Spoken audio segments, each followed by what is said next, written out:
আজকে আমি আমার একান্তই মতামত নিয়ে কথা বলবো। সেখানে আপনাদের দ্বিমতও থাকতে পারে, তাতে আমার কিছু যায় আসে না। সেটা একান্তই আপনাদের ব্যক্তিগত বিষয়। সেটা হলো, এই যে কিছু বছর আগে নিলয় আহমেদ নামে একজন সিঙ্গার মারা গেল, আর কিছুদিন আগে এসএসপি সাহা নামে একজন পুলিশ অফিসার মারা গেল। আসলে এই দুইজন পুরুষ মারা যাওয়ার পিছনের মূল হোতাটা কি, আপনারা কি একটু বলতে পারেন?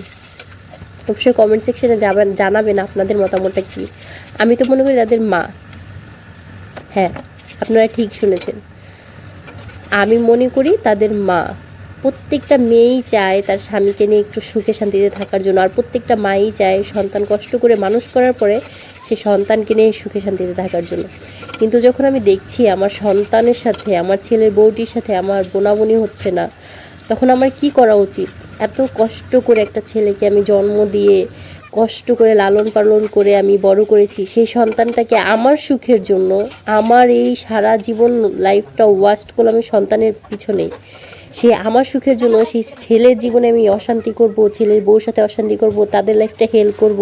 এটা আসলে কেমন তাদের বিচার, কেমন মা তারা, সেটা সে মারাই বলতে পারে। এই যে যাদের দুজন সন্তান মারা গেছে, তাদের ভিতরে কেমন চলতেছে? আদৌ কি তারা খারাপ